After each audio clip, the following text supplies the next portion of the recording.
class had ended. I hear the hallways fill up. I hear people coming into the bathroom, and little do they know, I'm literally sitting right there. And I was thinking about, like, all right, can I just manage to just shoot myself right here, right now?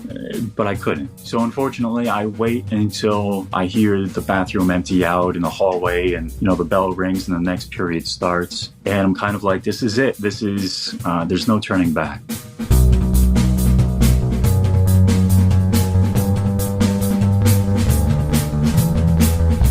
Hello and welcome to another episode of Bunny Hugs and Mental Health, a free safe space for people to share and learn from others' experiences with mental health and addictions. I'm Todd Rennebaum, suicide attempt survivor and recovering substance abuser. I hope everyone's doing well. I just did a wonderful event in Saskatoon, Saskatchewan. I was one of the speakers at a conference for Co-op, and it was amazing. What a wonderful company. They have been so supportive of the podcast, and I just appreciate them so much. They really are the heart of so many small towns here in Saskatchewan and across the prairies in Western Canada, and they always support their communities, and they're just a wonderful company. So thank you so much for having me, and I just look forward to working with you some more. Hey, I've got a wonderful episode for you this week. I mean, it's weird to say wonderful because it's kind of there's some dark subject matter here, but John is a wonderful guest. He's actually a former school shooter, and he spent 17 years in prison for that. I first heard him on the podcast This Is Actually Happening, and I thought, what a brave guy to talk about this stuff. I mean, I don't know how many school shooters are out there, and this is the only guy I know that's public about it and talking about the reasons why he did it and how to prevent it happening in the future. He talks to all types of law enforcement and police officers and talks about what could be prevented and how to handle these situations better. So he's really putting himself out there. He's extra lively on TikTok. You can find him on TikTok at John Seeking Peace. But I'll put all his links in the show notes. The incredibly fascinating thing about John is not only was he kind of the perpetrator of violence, but he was also a victim of violence. And both stories are equally fascinating. And so for that reason, this is actually going to be a two-part episode. This first part's going to talk about him in the school shooting, and part two will be about how he was a victim. So you can watch for that episode coming up in the weeks to come. And you can also watch this episode and all the new episodes coming up on YouTube, on my channel there, Bunny Hugs and Mental Health. So you can check that out, see what we look like, and judge us. Please, if you like the podcast, if you enjoy my guests, if you like what's going on here, please tell other people. Rate and review the podcast. It literally is like, it's almost as good as money when you get a rating and review. It really helps the algorithms to find you and to promote you to people that may need to hear something one of my guests say. So please rate and review, share, like, all that stuff.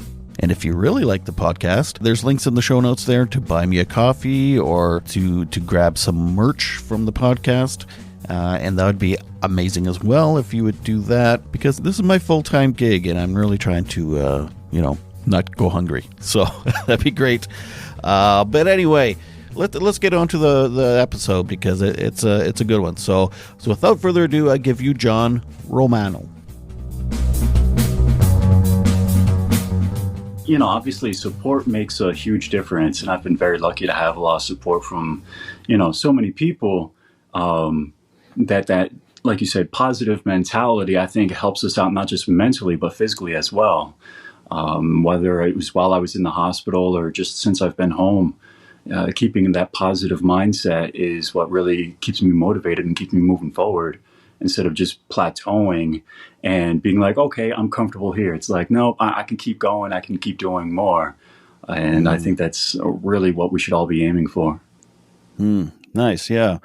I've kind of been on a journey myself, the last 10 years or so of healing and trying to just be a better me, really. And yeah, it's pretty easy to spin your wheels and get stuck for a little while. But I think I'm at the point where it's like, I'm self-aware enough that, and I have enough supports too around me to like give me a nudge when I when maybe I'm not being self-aware enough to like, okay, it's time to do some maintenance again there, buddy. Yeah.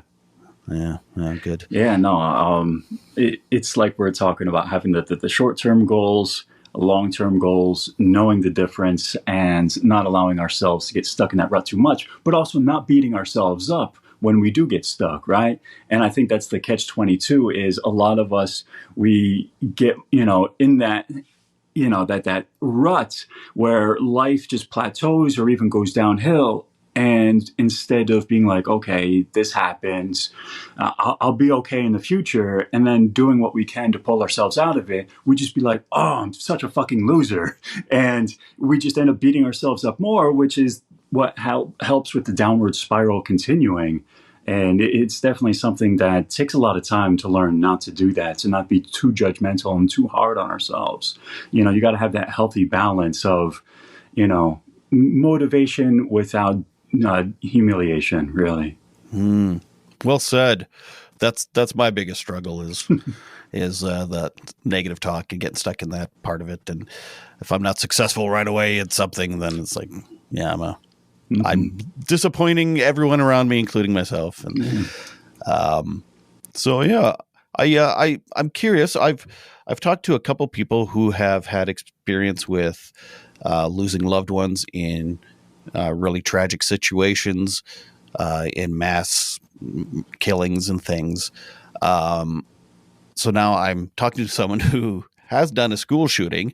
I'm curious what led you to that decision, and because I'm assuming you didn't have this attitude and this outlook on life back then. Yeah, I mean, obviously, the positive mindset that I have today is after many years of therapy and support from a lot of people. When I was growing up and I was a teenager, I didn't know how to cope with my emotions at all. And I think that it doesn't come naturally to anybody, but I do think that there's, whether it's environmental situations or chemical situations within the brain. And I'm not saying that to blame anything, because there's so many people who go through worse and have experienced worse mental health. Most people who have mental health never think about hurting anybody else or traumatizing other people. So I know that I'm on the fringe, but I tell people that it comes to a few different parts of, because I talk a lot about prevention and how we can prevent these crimes from happening and tragedies from happening, is when people oftentimes feel like they don't have power and control over their lives, right? Which so many of us feel like we don't have power and control. But for some, myself included, it just becomes overwhelming.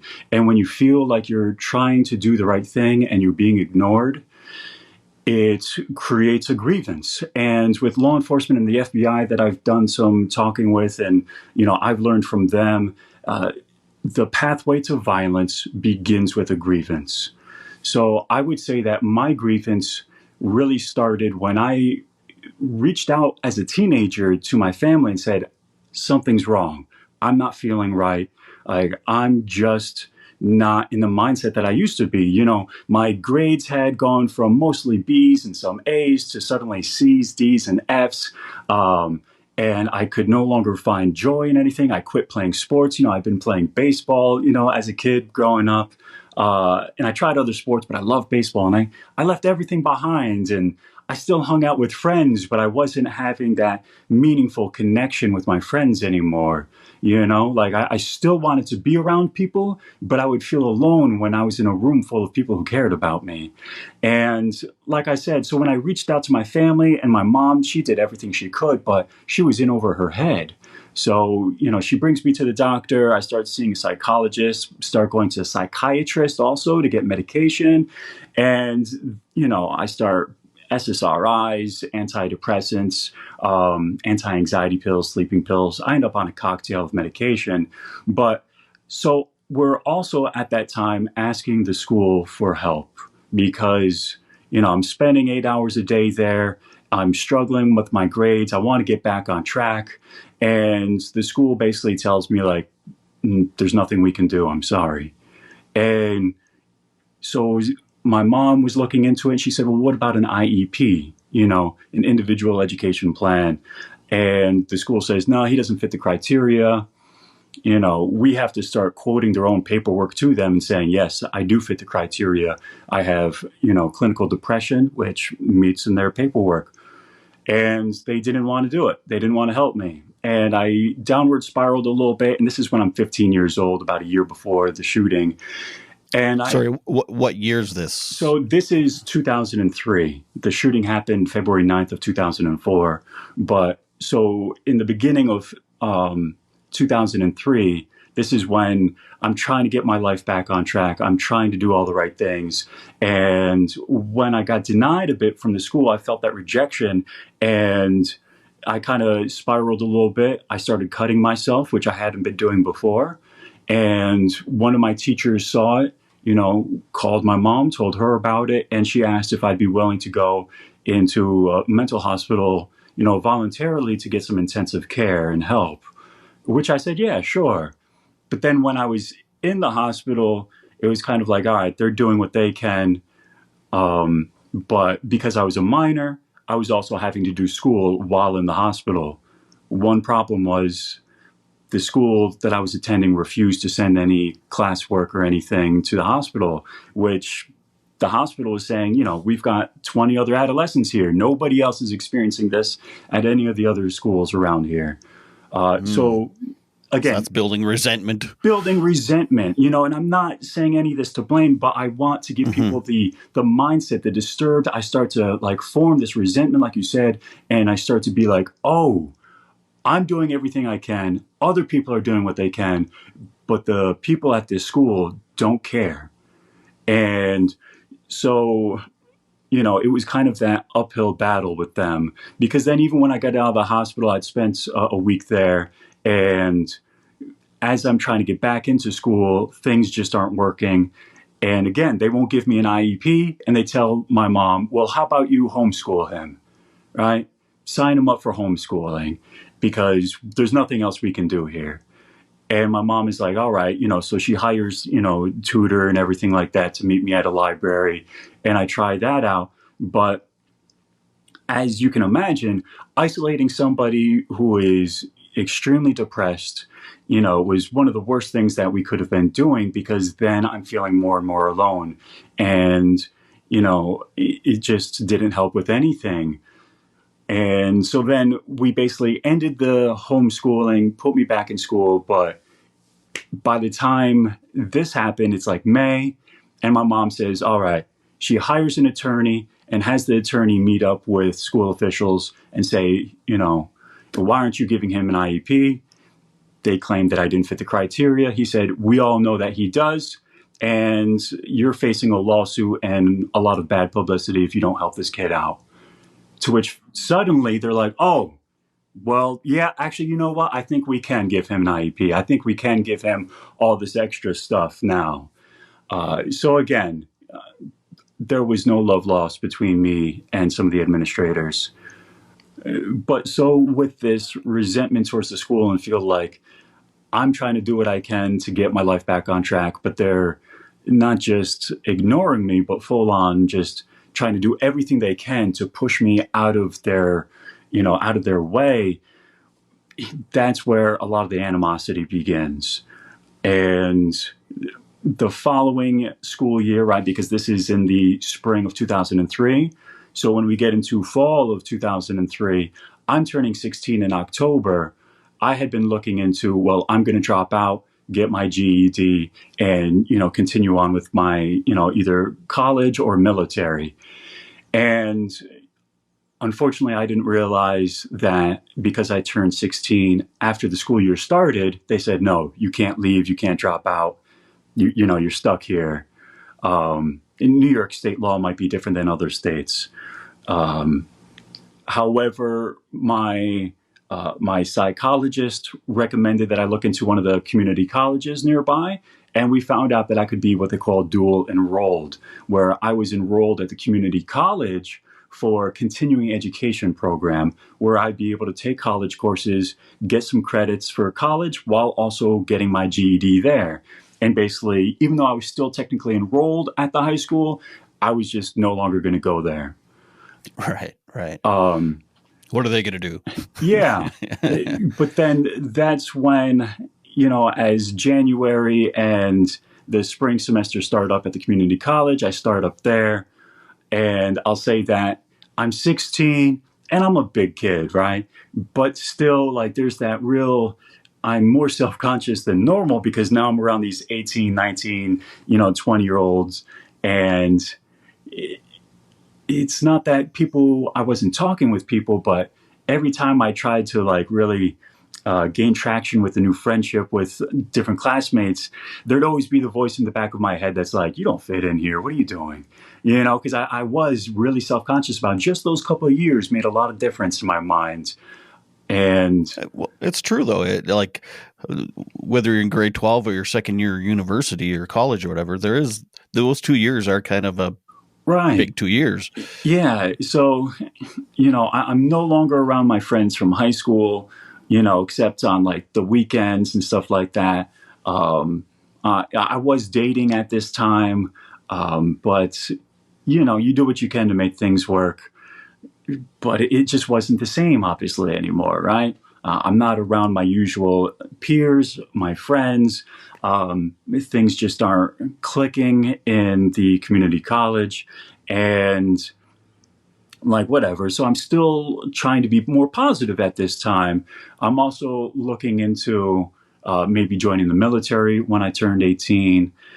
And so I've got all these plans for the future that are starting to pop up in my mind.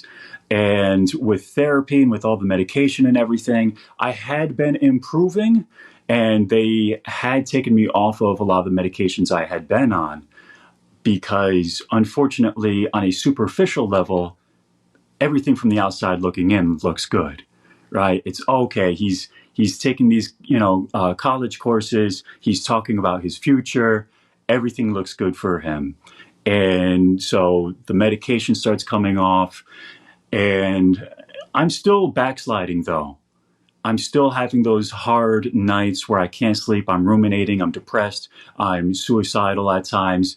And it's a struggle that I didn't want to admit to anymore because once I was seeming to do better, I didn't want to admit to my mom, my friends, even my therapist. I didn't want to admit that, you know what? No, it's not all getting better. I'm still struggling.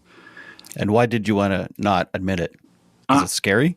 I mean, part of it was scary. Part of it was also, I never wanted to truly open up all the way. I never dealt with some of the deeper issues where I had been sexually abused as a young child. I never opened up about that to anybody, not even my therapist, because I was at such a confused point where coming to realization that, yeah, 5, 6, 7 years old, I didn't know what it was, but there was that part of me that was afraid of what other people will think of me once they find out. Will they still accept me? Will they still see me as the same person? Will my girlfriend, question my sexuality? I had all those things going on in my mind that, at 16 years old, obviously this is a very heavy situation to be questioning myself about is how will others view me if they realize this sexual abuse, but in my mind, I took part in it, right? It wasn't until years later that I'd realized I hadn't done something wrong. I had something wrong done to me at that time as a small child, right? I still felt some of the guilt, the shame, and embarrassment. So I knew that that was kind of a root of some of my problems and that I was unable to deal with the root, so I didn't want to open up and dive too deeply into some of these issues. So again, I dealt with a lot of the superficial things, and that just creates a situation where the foundation of my house was crumbling while I was building up all this new stuff on top of it, right? And so that's when it comes to one of my older brothers was coming home from Iraq. He had been in the military for a few years and he was getting out. And he started to talk to me about, hey, why don't we start hunting together? How would you like to do that? And yeah, I had, my other brother, he had taken me to the firing range, before. And it was kind of like, yeah, that'd be pretty interesting. I'd love to learn how to hunt, and doing all of that would be great. So I mentioned to my mom, and she's like, hell no. I'm coming through all these problems and everything, and she's still worried about me. Now, it's been about a year since I've been hospitalized, but of course, obviously, she's still very concerned about me. But I go to my therapist, and I'm telling my psychologist, sorry, I got No, that's my okay. one cat is, I'm not paying attention to her, so Yeah. I apologize. I do all I can, and It's never enough. it's never enough. So sorry. No problem at all. Um, so when I go to my psychologist, and I know that he's a hunter as well, and I mentioned to him like, hey, this is what's going on. My older brother wants to hunt with me. What do you think? And he's like, no, I think it would be all right. And I think you've been doing a lot better. Again, I never opened up to him fully. And so he gives it the green light. He always invited my mom in at the end for like the last 5 minute wrap up so that, um, I could maybe say something to her with him as a mediator or vice versa, or she can just kind of, you know, ask questions and everything from him. But so he explains to her, no, he thinks that I'm doing much better. I'm no longer a threat to myself or others. And his exact phrasing that we still both remember very vividly, he says, you have your son back. So my mom hearing that, she's thinking, she's been worried about coming home and finding me dead or, worried about so many other things. And now she's hearing from my therapist that you have your son back, so she's thinking this was just a little bump in the road. The dark times are behind us. And then even we go in to see my psychiatrist, and my psychiatrist says the same thing of, yeah, I have no problem with him having access to a gun or hunting or anything like that. And so I'm thinking, all right, cool. But then it was actually my mom a few days later. She says, hey, there's a gun store in town. They're actually going out of business. Why don't we go down there, check it out, and take advantage of the sales? Said, yeah, sure. I had been interested in looking at different hunting rifles and everything. But she says she's interested in a shotgun. She had her first husband, when they were younger, they had done some like skeet shooting and stuff like that. Not to mention the shotgun would be hers. She can use it for that and self-defense when I'm no longer living with her and she's all by herself. So yeah, so we go there, and sure enough, my mom had also that morning had gone and speak with the local police department, just asking, hey, is there anything I should know about having a firearm with a 16-year-old son in the house? And they basically told her just, buy a lock, keep it locked up. Other than that, there's nothing else that we know of. So she does all the right steps, but we're literally in the gun store. She buys the shotgun, and in my mind, this is Saturday, 2 days before the shooting. In my mind, I'm just thinking about hunting and everything. I'm still in a pretty positive mindset. But when I start to share with some of my friends and family later that night, like, hey, got this shotgun, can't wait, going to be going hunting and doing all this stuff. Some of my friends and family, they start to share their concern. They're worried about me. But in my distorted mind, I start to say, oh, they don't trust me. I've made all this progress. I've done all this work, and still they don't trust me. They don't believe in me. And that really starts the downward spiral. Saturday night, I'm out with friends Saturday night as well. But I wake up Sunday morning and I'm just like, it's one of those gray, cold February days in upstate New York. And I'm just finding myself more and more miserable.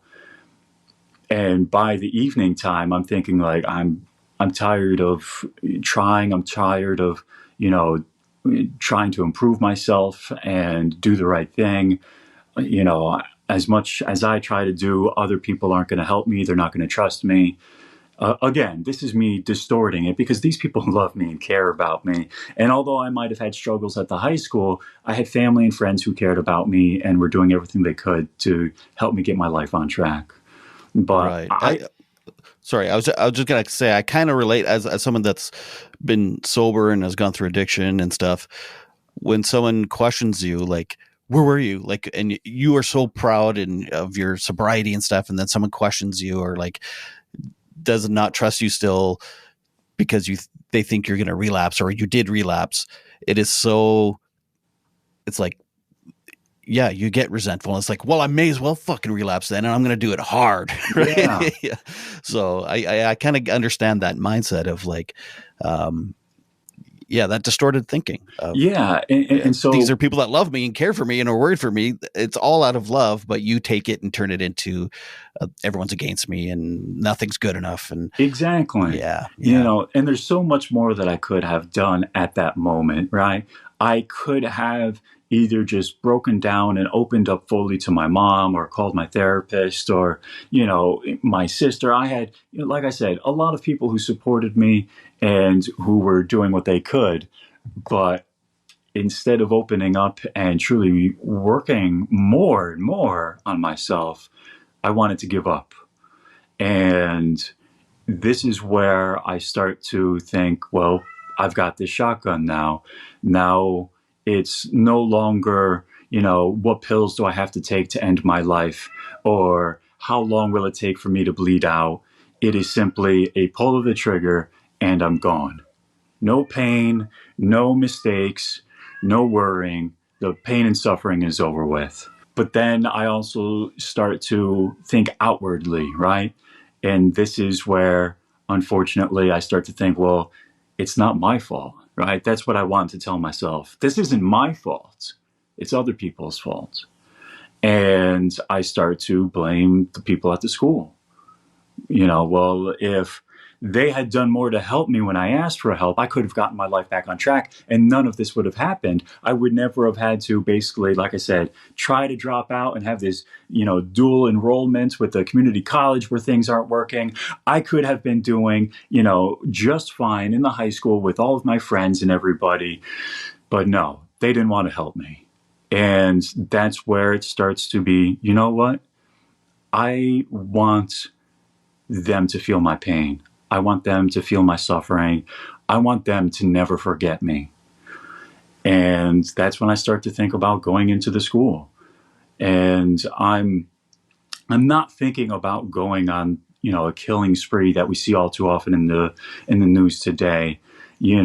I wanted to traumatize and terrorize, and I knew I could do that. Like in my mind, I had all different scenarios, right? Just showing up and, shooting out car windows in the parking lots, or going in there and, just, shooting around in the hallway, or even going into a classroom and, shooting out the window.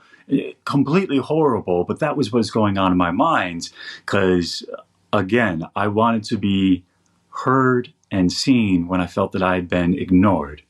And I wanted to feel some type of control in my life when I felt that I never had any. Thank you so much to the Canadian Centre for Addictions for sponsoring this episode. If you or a loved one are struggling with addictions, please go to the link in the show notes, or you can call 1-855-971-0515. Canadian Centre for Addictions is a private addiction care that's tailored to your needs. Going to an addiction rehab center doesn't mean your life has to grind to a halt. At CCFA, they tailor your recovery so you can remain connected to your life and responsibilities in the world outside, so your transition to normal life is as smooth as possible. Their drug rehab treatment plans are personalized to offer every visitor the best possible outcome. The number again is 855-971-0515, or go to the link in the show notes. Bunny Hugs and Mental Health is supported by Co-op. I've been a member of my local co-op, Sherwood Co-op, for about 20 years. If you live in Western Canada, especially the prairies, or spent any time here, you've probably fueled up or bought groceries at a co-op. You might even have a co-op number, or 2, or 3. You know if you know. But co-op is not just a gas bar or grocery store. Although co-op is those things too, it's a different kind of business. Co-op members are owners and success is shared with everyone. Your co-op doesn't benefit one person or one corporation. Your co-op was built for everyone. Your co-op was built for your community. Learn more about co-op and find a location near you at co-op.crs.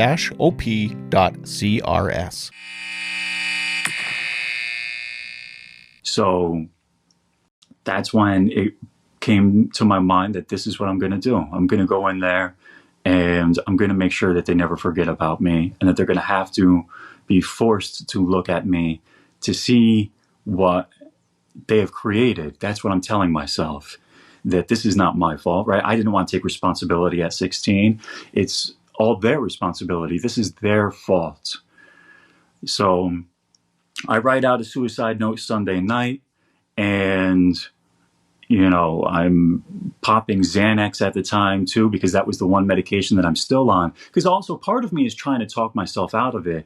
And that's one of the important things that I always tell people is, I think when it comes to whether it's the horrible tragedies where many people get killed, or whether people end their own life, or even, as you mentioned, if people are struggling with addiction, there's that battle within up until the last moment, right? I was fighting myself. I was taking the Xanax a little bit more than I was prescribed, because I'm thinking, this is what I take to calm myself down. This is what I take to relax that voice in my head that just keeps ruminating and going over all these things over and over again. And it doesn't really help. It pretty much just knocks me out that night. And when I wake up the next morning, I just kind of go on autopilot. I'm still having that voice in the back of my mind saying, this isn't right, we can't do this. But it's the self-doubt. Why would I stop? What am I going to do? My life's never going to have meaning and purpose. My life is never going to amount to anything. I'm struggling with all these suicidal thoughts, and I've been hospitalized, and I've been on all these medications. I'm never going to be, accepted into the military, or, I've thought about joining the police force later on. I'm never going to be able to do any of these things because of my mental health. I'm never going to be finding any type of meaning and purpose. So why bother, right? And that was a pretty common theme in my teenage years, is why bother? So unfortunately, I was just on autopilot, and I had found where my mom kept the key, because she had the shotgun locked up. And yeah, I basically just grabbed the one box of ammunition. I knew it was 7.5 grade birdshot. It's for target practice, basically.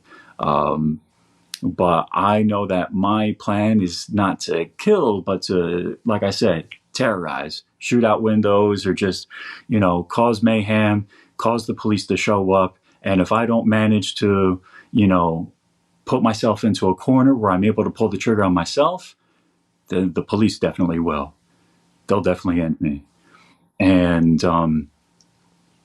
so I drove in to school late that day, and I had the shotgun in its case, because it's a hard black case that I knew, from looking at a distance, people are going to think it's an instrument case. And I had my backpack on, and I, park in the parking lot, walk in the front door. Like I said, I'm coming in late, and there's nobody there. But now I'm also, as I'm walking through the front door, now I'm starting to panic a little bit. Now it's becoming real. And I just go straight upstairs into the area that had always been like the main area that I had, where most of my classes had been and everything. And I go right into the boys' bathroom, and I go into a stall. And now, again, I'm just kind of freezing, in thinking, like, what am I doing? I want to get out of here, but it was like, once I walk through that door, now I'm afraid to turn around and walk out, that I'll be caught walking out. So I feel like I'm at the point of no return. But again, I always want people to know you're never at the point of no return. Right? You can always turn things around. Even at that point, I could have called my mom. I could have called my therapist. There's so many things I could have done. Instead, I did try to call one of my friends, thinking maybe he can like talk me down. Maybe just hearing his voice will relax me. But this is also 2004. Cell phones are, people have them, but they're not as common.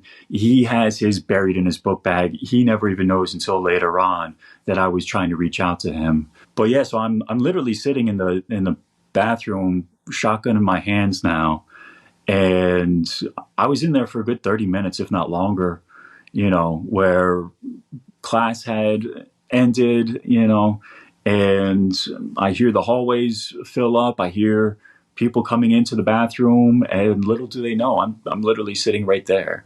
And I was thinking about, like, all right, can I just manage to, like I said, just shoot myself right here, right now? But I couldn't.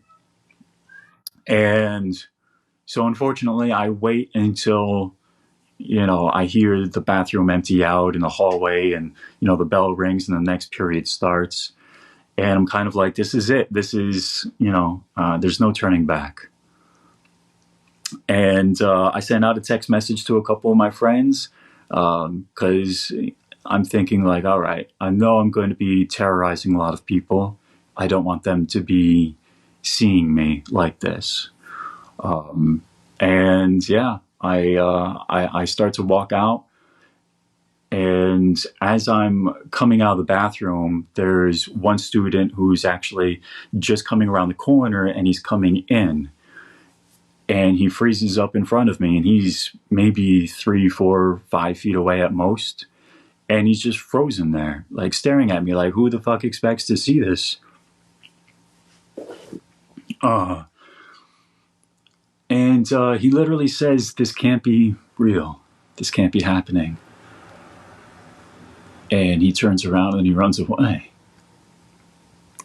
And I'm just kind of walking out of the bathroom, and, all emotion, everything was gone for me at that point. I don't remember any of my thoughts. I remember every sound. I remember every sight. But I don't remember my thoughts. It's kind of like I dissociated a bit. I went on autopilot, and I come out and I come around the corner, and I see 2 other students. They're down the hall, coming around the other corner, like 30, 40 feet away. And they just freeze up because, again, who expects to see that? And, one of them, he even yells out, "Oh shit." And so we're out in that hallway, but there's these classrooms and some of the doors are open. And a teacher in one of the classrooms, she hears him saying this, not knowing what's happening. And I even remember hearing her saying, watch your mouth. Because again, to her, it's any other day. And, but that's when I point the gun up and away, and I start firing. I fire. And, like I said, they're 30, 40 feet away.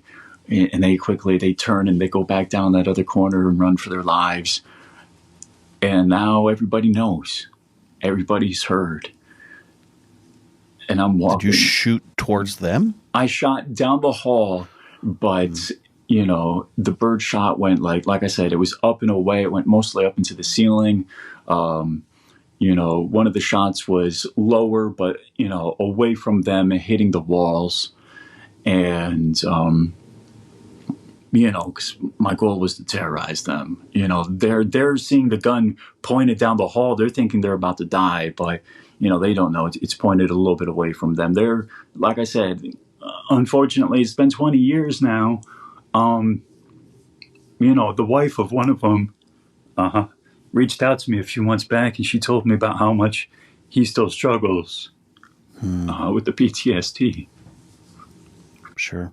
Yeah. But, because I mean, in their mind, they have no idea. They think have no idea. They are about to die. They are about to die. They're both, I think they were both about the same age as me. They're 16, 17 years old. And yeah. And then I'm just walking around the hall, and I'm just waiting, like at this point, it's just kind of like, all right, it's just a matter of time before the police show up, right? But I remember I'm walking, and, the doors are closed. I'm not even touching the doors, but I see this one door wide open, and I just walk over to it. And I step into the doorway, and I don't walk in there, but I just step in the doorway. And now everybody can see me because it's a room full of students just hiding underneath their desks, hiding from me. And I remember I remember the teacher being at the front of the, she's underneath this table in the center of the classroom up front, and she's just looking at me with terror. And she cries out, "Oh Lord!" And then this one girl, she pops up from her desk, just kind of looking up over her desk, and she's got the confusion and terror in her eyes because she was one of the people I was just hanging out with Saturday night.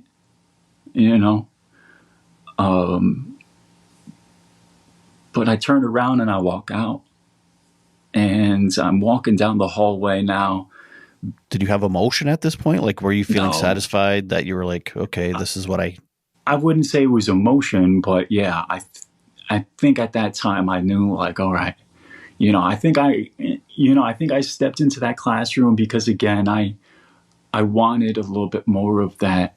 I wanted people to see me. Mm-hmm. And I know it's horrible because they're all thinking they're about to fucking die. But yeah, so when I turn around and I walk back out and I'm walking down the hall, again, I'm just thinking it's just a matter of time before the police are here. But little did I know, there's an assistant principal. He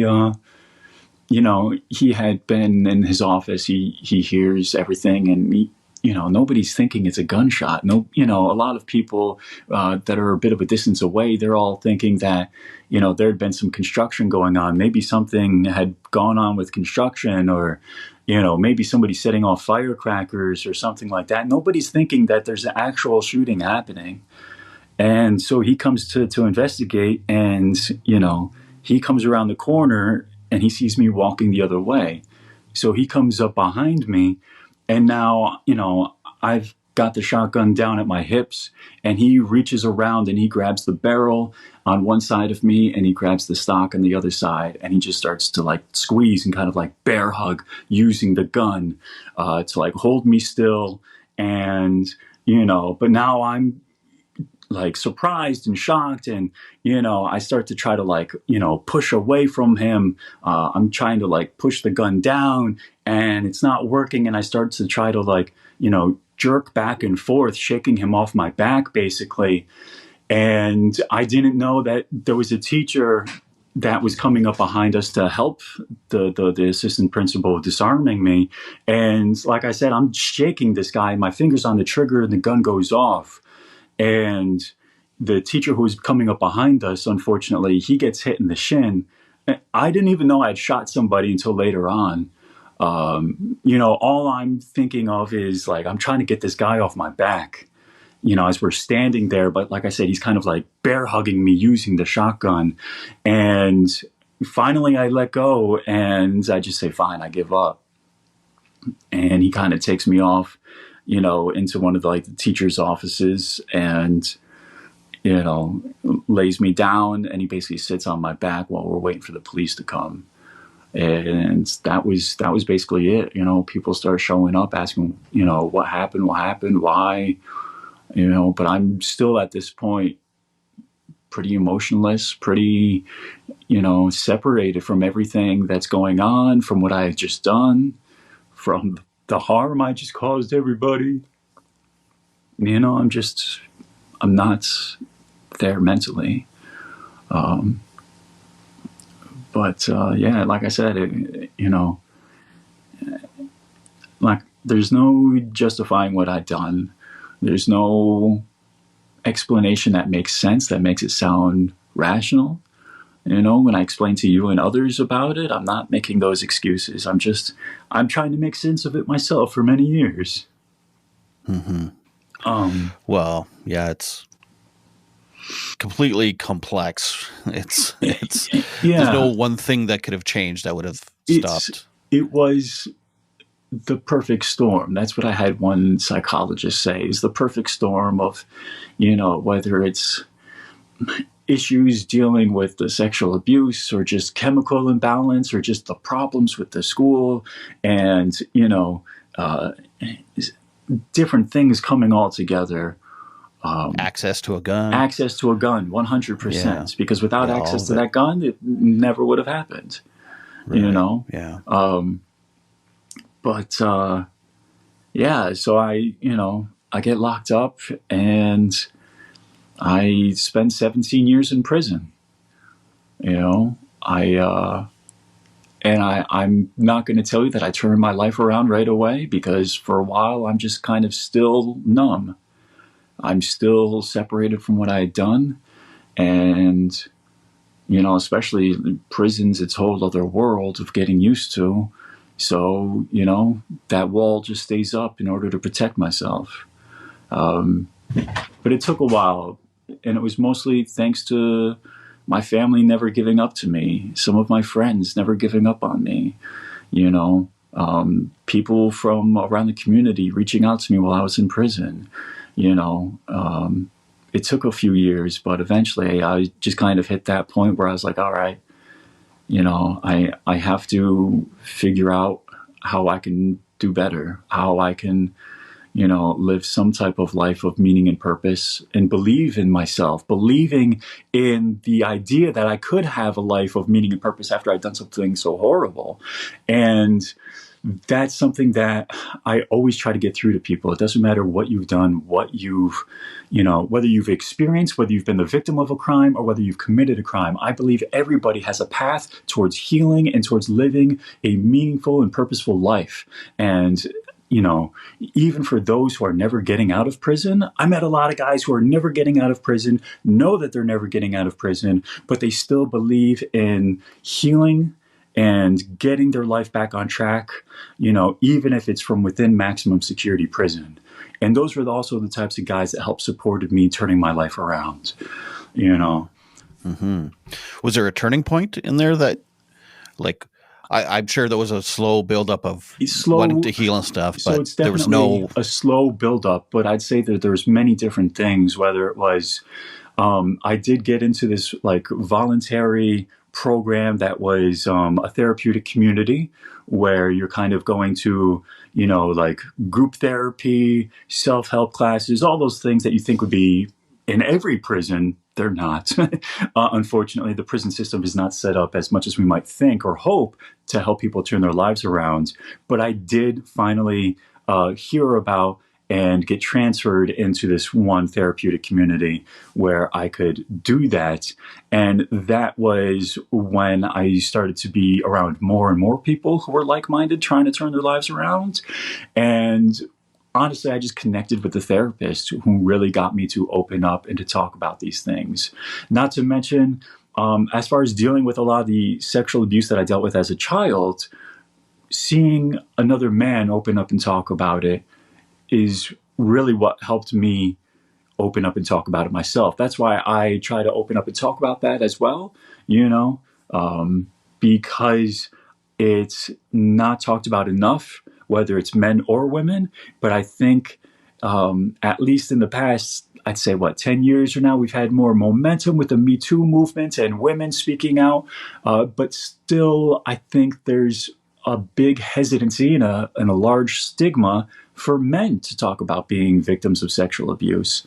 Mm-hmm. And when See, another man, whoever opened up to you, and it's almost like they're giving you permission to talk about it. And exactly. It's And, like, which is great, but it's like, you shouldn't need permission. You should just feel comfortable wherever you are to be able to open up. and you know what it is, especially when, I'm in prison, I'm in my early 20s, but here's this guy, he's an older guy, big buff guy, you know what I mean? Mm-hmm, mm-hmm. Kind of the stereotype, kind of not, you know what I mean? He looks the part, but then he's willing to open up and be vulnerable and to share these dark places within himself and the dark past that he has that most are ashamed of, like I was. And so seeing him being strong in that moment, like you said, gave me the permission to stay strong while opening up about it. I was no longer questioning, am I weak talking about this? No, it was, oh, I can be strong talking about this,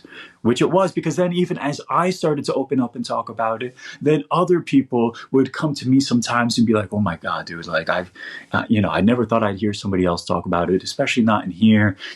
I had something going on, when I was a kid too. And so the more I opened up as well, it's kind of this like paying it forward, and it's really beneficial. And that really helped me. And then I too started to be around more guys who were in recovery from addiction, and seeing them working the 12 steps or going to AA or NA. And that was the first time where I realized, like, okay, the whole each one teach one. Those of us who have been through the darkness can work on getting through it and now help others get through it as well. And I never had addiction problems, thankfully, but I started to realize, okay, but I've had all these mental health issues. I've had all these, real suicidal thoughts and wanting to even, traumatize and terrorize other people. Now I can open up and get through this darkness and help other people through that same darkness. And so that's what, when I, as the years went on and I started to be a little bit more open about all of this, and I remember it was after the massacre down in Parkland, Florida, one of the local newspapers wrote a piece talking about me as well, and the tragedy that my community had been through, and how they were grateful that it wasn't a massacre like at Parkland. And I wrote in response basically saying, for the first time I wanted to open up a little bit and just say, I'm sorry for what I've done. I think the principal who grabbed me saved my life. He's a hero for, going after somebody instead of running away from somebody with a gun. And I also wanted to support those survivors from Parkland who were speaking up and getting the attention and the momentum. And I was hopeful, just as I think the nation was hopeful, that seeing the March for Our Lives movement would create some type of drastic change nationwide that would prevent more tragedies from happening like it. And then writing that, I started to get some people reaching out to me more. And I had spoken with some, academic types doing studies previously, as they questioned me on why I did it, what was my childhood like, all those things.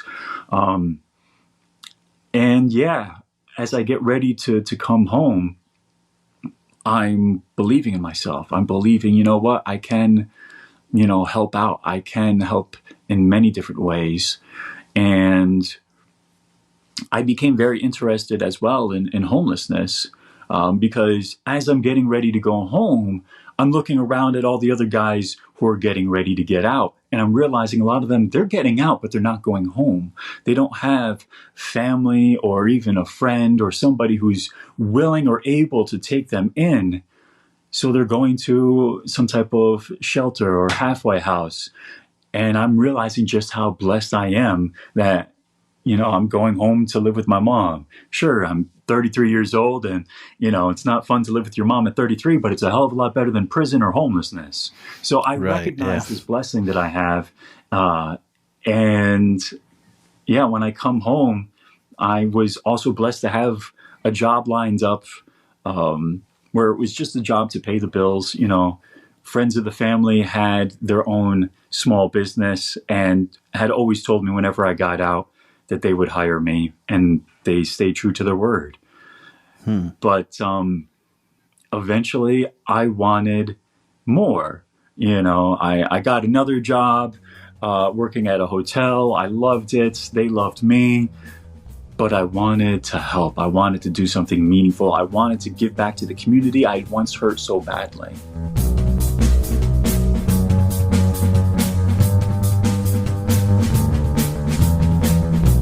Thank you so much, John, for this and for the upcoming episode. Like I said, I think you're pretty courageous to put yourself out there. John actually gets, he gets quite a bit of criticism and hate online for being a school shooter. And he's done his time and he's now trying to make a difference. So do with that what you will. Hey, if you're looking for a place to donate to, if you're one of those very charitable people that are always looking for different places to donate to, I have a suggestion. It's Cornwall Alternative School. You can go to their website, cornwallalternativeschool.com. This place is an amazing place. It's a high school from grade 7 to grade 10, and they have students that are struggling in normal school systems, whether it's mental health reasons or problems at home, whatever. They are constantly looking for donations. So please, if you could give in kind, you could even join the board. Please go ahead and do that. You not only are you helping youth and education, but you're helping with mental health issues and prevention and all types of wonderful causes. So that's a good one. And again, if you're looking for a guest speaker for some kind of event or for a class or your employees, whatever, I can do it in person or virtually. Please just send me an email, bunnyhugspodcast@gmail.com, and we can get the ball rolling for that. I'd love to do that. And a quick thank you to my friends at Sticks and Doodles for making the wonderful sign that sits behind me in my YouTube videos now. And they are just incredibly, incredibly talented people that they do wood engravings, these 3D kind of signs and ornaments and all types of stuff. Please check them out at sticksanddoodles.com, Sticks and Doodles on Instagram. Until next time, please remember to make your beds and take your meds. Bye.